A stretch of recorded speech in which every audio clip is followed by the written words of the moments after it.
Subscribe करें हमारे DG world channel को और बेल आइकन दबाना ना भूलें।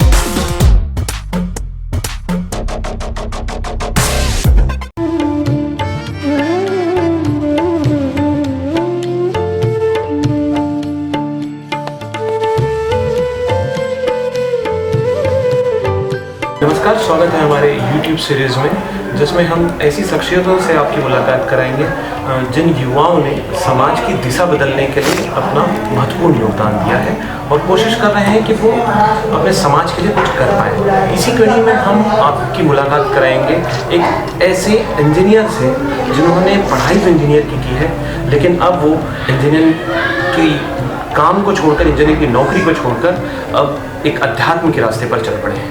आइए हम मुलाकात कराते हैं इंजीनियर नवनीत से, जो अब मुमुक्षु नवनीत हो गए हैं। मैं सबसे पहले तो आपका स्वागत करता हूँ इस हमारे सीरीज़ में। मैं ये जानना चाह रहा हूँ कि पहली बार आपके मन में कब आया कि मुझे ये अध्यात्म का रास्ता जोड़ना है? पहली बार आपके मन में जब आया वो जरूर बताएं। का चतुर्मास है, मतलब चतुर्मास मतलब 4 महीने के लिए वर्षा काल में एक जगह एक स्थान पर 4 महीने के लिए आते हैं। तो ऐसा जब 2016 में कवर्धा में परम पूज्य श्री महेंद्र सागर जी महाराज साहब के शिष्य परम पूज्य श्री विवेक सागर जी महाराज साहब आदि थाना 4 गुरु भगवंतों का चतुर्मास हुआ था, तब पहला मतलब फर्स्ट टाइम उनसे जुड़ान हुआ था। उससे पहले ऐसे धर्म में ज़्यादा रुचि भी नहीं रहती थी, मतलब ऐसा इतना ज़्यादा मंदिर आना जाना भी नहीं होता था। तो जब उनसे फर्स्ट टाइम मिलना हुआ, मतलब फर्स्ट टाइम उनका दर्शन करना हुआ, तब जो सबसे पहले जैसे होता है ना कि फर्स्ट इंप्रेशन होता है, तो जो सबसे पहले मुझे अट्रैक्ट किया वह उनका वेश था। मतलब वेश बोलिए या उनका जो आचरण रहता है, जो उनका जिनकी जीवन शैली रहती है, दिनचर्या रहती है, उससे मैं सबसे ज़्यादा प्रभावित हुआ था कि वो जिस आनंद में रहते थे, जिस शांति के साथ रहते थे, मेरे को वो अच्छा लगता था। मतलब मुझे ये अच्छा लगता था कि इनकी जो जीवन शैली है, इनका जो आनंद है, इनकी जो शांति है, वो मेरे जीवन में आ जाए। मतलब मेरा गोल ये नहीं था कि मुझे संयम लेना है या इस मार्ग पे या साधु जीवन अपनाना है। मेरा गोल ये था कि यार कुछ भी जो इनकी शांति है, बस वो कहीं ना कहीं एक पार्ट, मतलब उसका कोई अंश भी मेरे जीवन में आ जाए तो बहुत अच्छा हो जाएगा। फिर थोड़े समय बाद जो इनके गुरु भगवान थे, मतलब जो बड़े महाराज साहब थे, वो गोंदिया में थे। उनके साथ जब उनके पास जब जाना हुआ, उनका जब दर्शन हुआ, तो देखकर फिर ऐसा लगा कि इनका जीवन जैसा किन्हीं का जीवन नहीं है। तो बस उस समय ऐसा कुछ नहीं हुआ कि मुझे संयम लेना ही है, बस यह था कि अगर जीवन जीना हो कभी तो इनके जैसा जीना चाहिए। तो उससे अटैचमेंट, मतलब अट्रैक्शन जो वो पहला उनसे हुआ।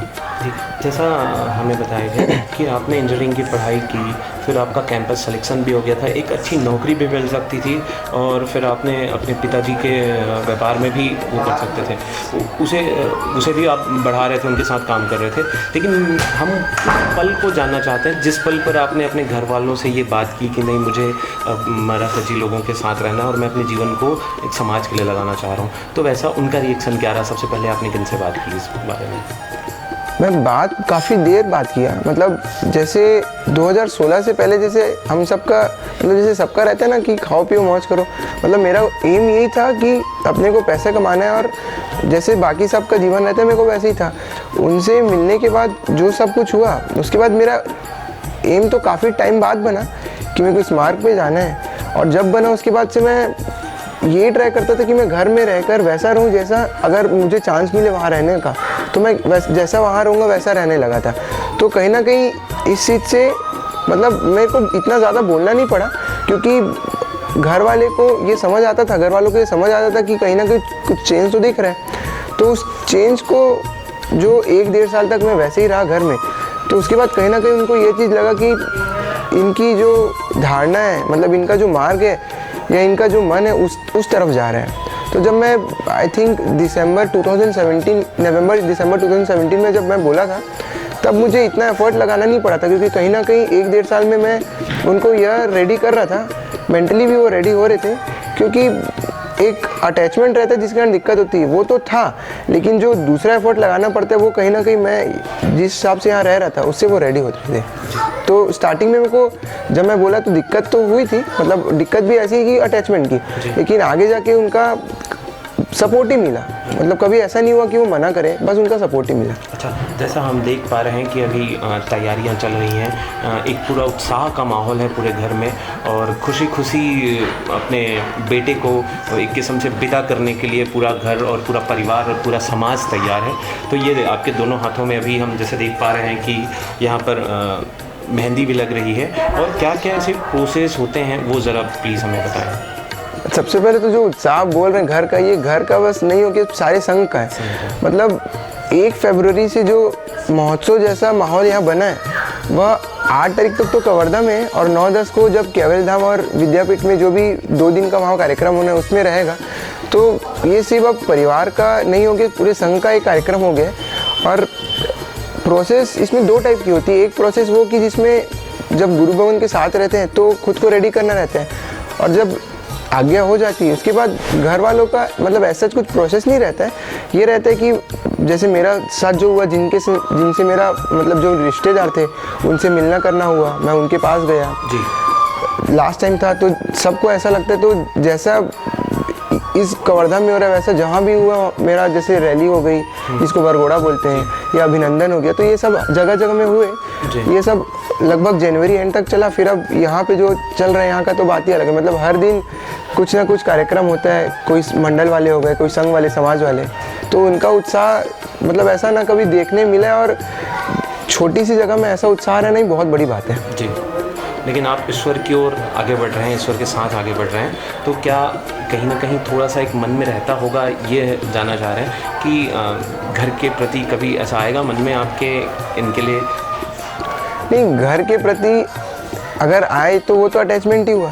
मतलब अटैचमेंट तो ऐसा नहीं कि एकदम चले ही जाता है, लेकिन अगर अभी 2016 से अभी कंपेयर करें तो काफ़ी मतलब बहुत कुछ कम हो गया।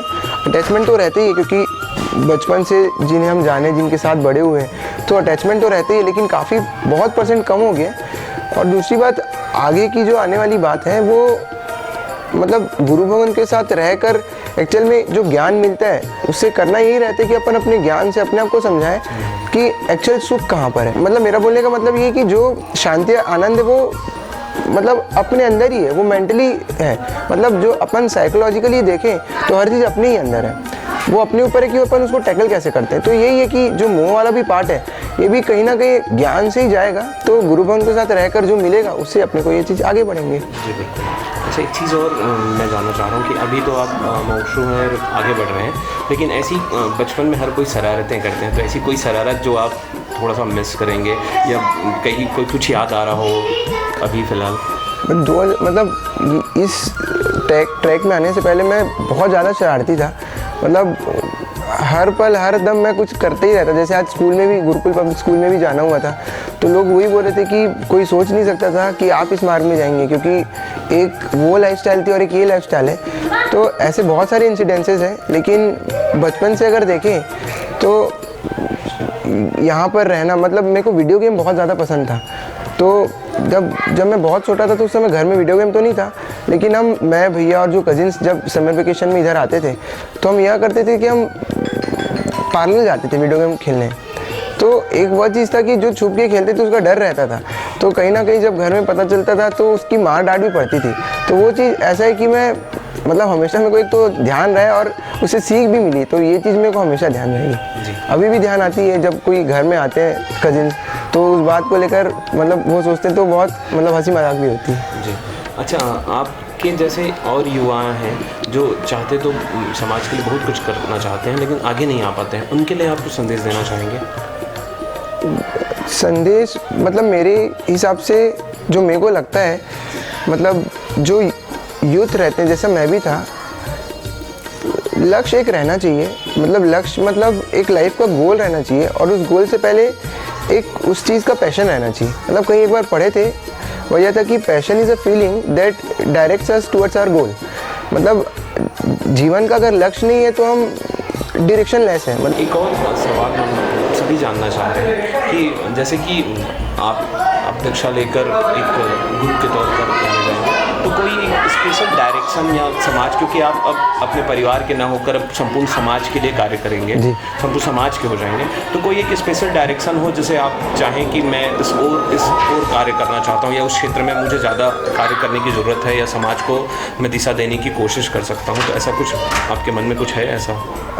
मतलब सबसे पहले जो अपने मतलब इस साधु जीवन में या ऐसे भी अपने घर को छोड़ के निकलता है, वह इस उद्देश्य से निकलता है कि वह पहले आत्मकल्याण करें। मतलब पहले खुद समझे कि घर से क्यों निकल रहे हैं। जब वह उसको खुद अपना मार्ग समझ आता है तो जो सुधार वो अपने में करते हैं, उस सुधार से समाज का भी सुधार होता है। मतलब जैसे मैं सबसे पहले अट्रैक्ट हुआ था, जैसे मैंने आपको बताया कि मैं गुरु भवन के आनंद से अट्रैक्ट हुआ था, तो कहीं ना कहीं जो वो आनंद अपने लाइफ में लाए, उस आनंद से मैं इतना अट्रैक्ट हुआ कि मेरे को भी लगा कि मुझे भी वो आनंद चाहिए। तो सबके लाइफ में मतलब कुछ ना कुछ ऐसा रहता है, बस हमको ऐसा रहता है कि हमको वैसा विजन चाहिए, हमको वैसी दृष्टि चाहिए जो सामने वाले पर्सन में इतना अट्रैक्शन जिस भी चीज़ का रहे वो ऐसा हो जाए कि भाई मेरे को भी वो पाने का मेरा मतलब उद्देश्य हो जाए। तो बस यही है कि मेरा भी उद्देश्य हमेशा से जो शुरू में रहा है कि उनके जैसा आनंद चाहिए। एक बात जो मैं मतलब जो भी मुझसे पूछते हैं, मैं बस एक ही चीज़ बताता हूँ कि हम कहीं भी रहें, किसी भी परिस्थिति में रहें, जो हमारे अंदर मस्ती रहती है, जो हमारे अंदर आनंद रहता है, जो जिस शांति का हम अनुभव करते हैं, वो कैसी भी परिस्थिति आ जाए हमें उसे छोड़ना नहीं है। मतलब एक तरफ हमारी शांति है और दूसरी तरफ सारी दुनिया है। बस हम यही सोचें कि कुछ भी हो जाए मेरे को मेरी शांति नहीं छोड़नी है। बस अब मेरा सिद्धांत जीवन का यही रहता है कि मेरे को मेरी शांति नहीं छोड़नी। तो बस मेरा आप सबसे यही निवेदन कह लीजिए, यही रहेगा कि भाई अपन कुछ भी काम करें, एक जो शांति वाली बात है वो हमेशा अपन बनाए रखें कि ना मेरे कारण किसी दूसरे जीव को दिक्कत हो और ना मैं कुछ ऐसा करूं जिससे मुझे दिक्कत हो। धन्यवाद। हम बात कर रहे थे नवनीत जी से, मुमुक्षु नवनीत जी से, जो एक संत की राह पर आगे बढ़ गए हैं और पूरे समाज को कल्याण के लिए कार्य करने वाले हैं। उम्मीद है कि आप सभी हमारे साथ रहेंगे और ऐसी नई नई शख्सियतों से हम आपकी मुलाकात करते हैं। धन्यवाद।